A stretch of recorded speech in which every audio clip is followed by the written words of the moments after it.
আসসালামু আলাইকুম, আমি মাহিয়া মাহি। শুরু করতে যাচ্ছি quick recipe season 4 presented by আরেকি সিরামিক্স পাওয়ার্ড বাই রাঙাপুরি মেহেদি।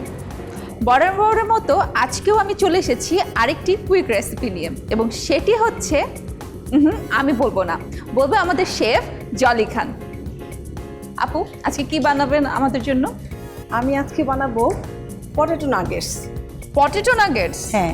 আচ্ছা, আমরা তো চিকেন নাগেটস খাই, পটেটো নাগেটস তো কখনো খাইনি। আজকে তাহলে আমি পটেটো নাগেটস করে খাওয়াই তোমাকে। আপনাদের জন্য নতুন রেসিপি, তবে ইফতারির পরে, এখন না। আচ্ছা, ইফতারির পরেই খাবো, ইফতারিতে খাবো।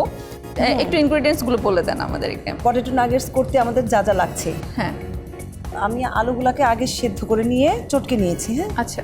তারপর লাগছে বেরেস্তা, কাঁচামরিচ, ডিম, ময়দা, bread crumbs, cheese, mozzarella cheese, ধনেপাতা, আর হলো ইটালিয়ান সিজলিং। আচ্ছা, তো আমি শুরু করে দিই। হ্যাঁ, শিওর। আমি নিয়ে এসেছি বোলটা।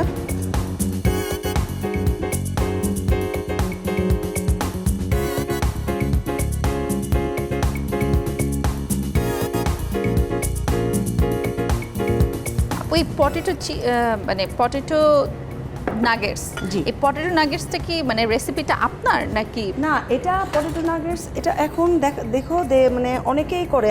মানে আমি কিছুটা চেঞ্জ করেছি। আচ্ছা, আপনার মতন করে, আমার মতো করে আমি করেছি আর কি, তৈরি করেছি। ফ্লাওয়ার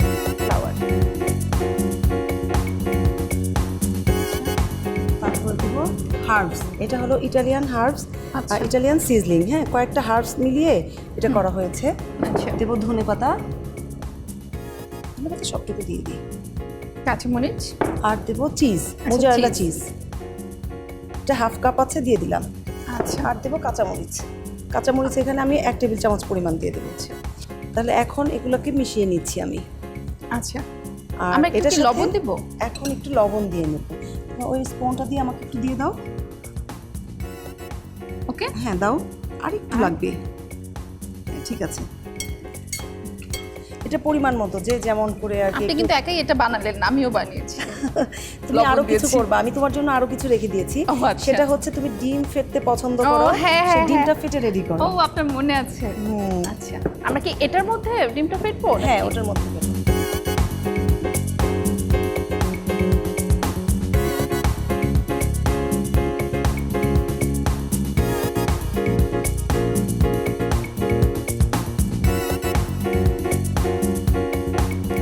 আমার এই জিনিসটা করতে খুব ভালো লাগে। আচ্ছা, এই ফাঁকে আমি চুলাটা ধরিয়ে নিচ্ছি, কারণ গরম হতে হতে আমাদের জিনিসগুলো রেডি হয়ে যাবে।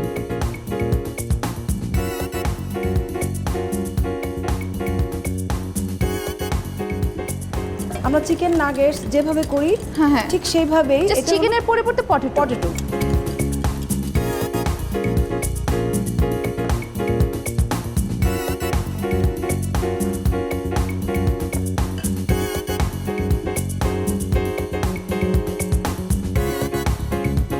আমাদের বেলুনটা দাও একটু।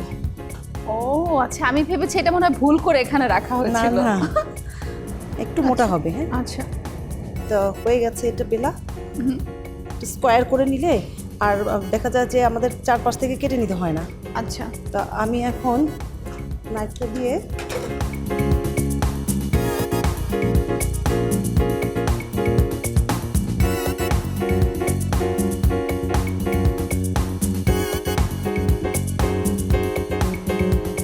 খুবই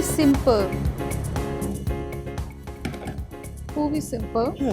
এখন কি করব, এই যে ডিমে গড়াবো। হ্যাঁ, বাহ, মানে হালুয়ার মতন। স্পুন দিয়ে হালুয়ার মতন পিস পিস হয়ে গেছে। হ্যাঁ, তুমি এক কাজ করো, এখান থেকে তুলে আবার এখানে রেখে দাও।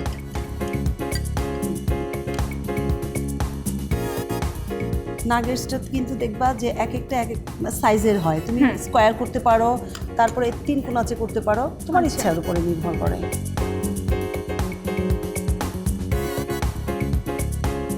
আর এটা আমি আগেই বলেছি তোমাকে একবার, যে ডিমে গড়িয়ে আমরা যখন ব্রেড ক্রামে গড়াবো, তারপর আমরা 10 মিনিট কি 5 মিনিট, অন্তত 5 মিনিট আমরা ফ্রিজে রেখে দেব।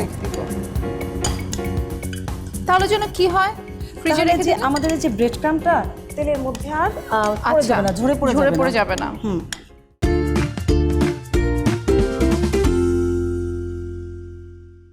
কারণ প্রতিদিন বাচ্চারা আসলে ওই সেম পেঁয়াজু, বেগুনি, আলুর চপ এগুলো খেতে খেতে কিন্তু বোর হয়ে যায়। সো মাঝে মাঝে যদি এরকম যদি আমরা খেতে পারি তাহলে খুব ভালো লাগে। কিছু করি তাহলে কিন্তু একটা ডিশে রেখে দিই।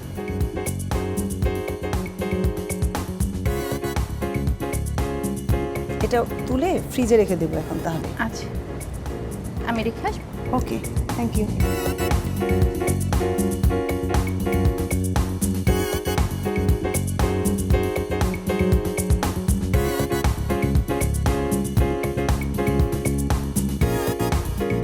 সবগুলাকে গুঁড়িয়ে নিলাম, তারপরে এখন ভেজে উঠিয়ে ফেলবো আমরা। ঠিক আছে, যেহেতু কুইক রেসিপি আমরা এখন এটাকে ফ্রিজে রাখছি না, কিন্তু আপনারা কিন্তু মাস্ট 10-15 মিনিট কিন্তু একটু গরম হয়ে গেছে। হ্যাঁ, তো এখন দিয়ে দিচ্ছি আমি।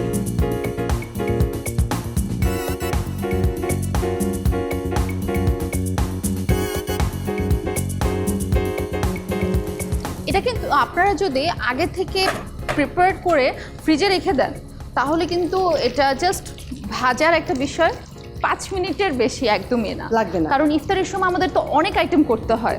তো আগে থেকে যদি এগুলো রেডি করে রাখা হয় তাহলে কিন্তু খুবই ভালো একটা হয়। আর তুমি এটা 2-3 মাস রেখেও দিতে পারো ডিপ ফ্রিজে। 2-3 মাস থাকবে? হ্যাঁ, 2-3 মাস থাকবে। তারপর তুমি মানে মেহমান আসলো তখন তুমি ভেজে দিলা, বের করে 10 মিনিট আগে রেখে তারপরে ভেজে দিলা। আচ্ছা, বাস হয়ে যাবে, সময় লাগে না। আমাদের সব কুক করা তো আগে থেকে। তো এখন আমি এই জায়গাটা পরিষ্কার করে নিচ্ছি। আর দেখতেও তো একদম নাগেটস হয়ে গেছে, মানে চিকেন নাগেটসের মতন, পটেটো নাগেটস। আমার ওই সসটা একটু দাও, ইরফানের সস, চিলি সস।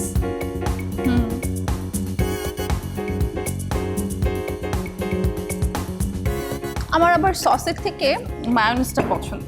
তাই? হ্যাঁ, যে চুলাটা বন্ধ করে দিলাম, আমাদের কিন্তু হয়ে গেছে। এটা কি একটু হালকা আছে ভাজা উচিত নাকি ওই হালকা? হ্যাঁ, অবশ্যই হালকা আছে। আমার এখানে দেখো একটু কালচে কালচে কালার এই কারণে হয়েছে, তেলটা একটু বেশি হয়ে গেছিল। হ্যাঁ, কিন্তু এই যে কালারটা এই ঠিক এই কালারটা হবে। আচ্ছা, সারাদিন রোজা রাখার পরে যদি মানে খালি পেটে আমরা তেল জাতীয় বেশি খাবার খাই তাহলে কিন্তু স্বাস্থ্যের জন্য তেমন একটা ভালো না। সো আমরা এটা ভাজার পরে যদি একটু টিস্যুর উপরে রেখে নিই তাহলে টিস্যুটার তেলটা অ্যাবজর্ব করে নেবে।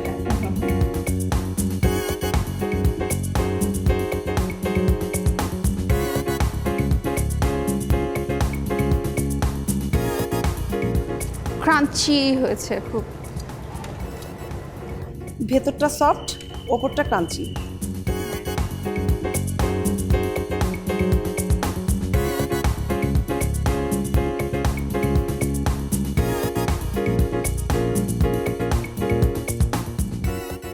তো হয়ে গেছে। এখন আমি একটু বসিয়ে দিয়েছি।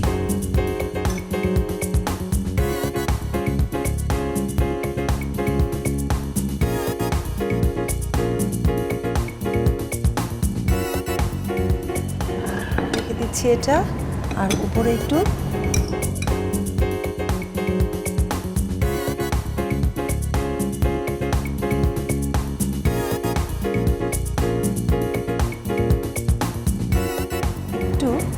ব্রেড ক্রাম্পটা আমি সৌন্দর্যের জন্য। হ্যাঁ, তাহলে হয়ে গেল আমাদের পটেটো নাগেটস। ওয়াও, দেখতে পাচ্ছেন দর্শক, তৈরি হয়ে গেছে আমাদের পটেটো নাগেটস। এতদিন তো চিকেন নাগেটস খেয়েছেন, আজকে আপনারা দেখে নিলেন কিভাবে পটেটো নাগেটস বানাতে হয়। কিন্তু উপকরণগুলো আমরা আরেকবার বলে দিতে চাই।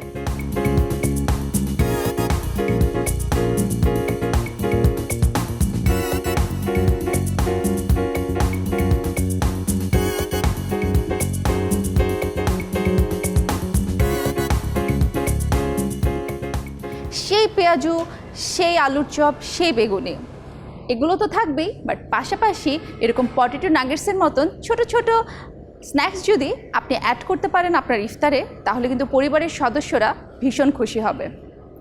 ভালো থাকবেন, সুস্থ থাকবেন, দেখা হবে আরেকটি পর্বে নতুন কোনো কুইক রেসিপি নিয়ে।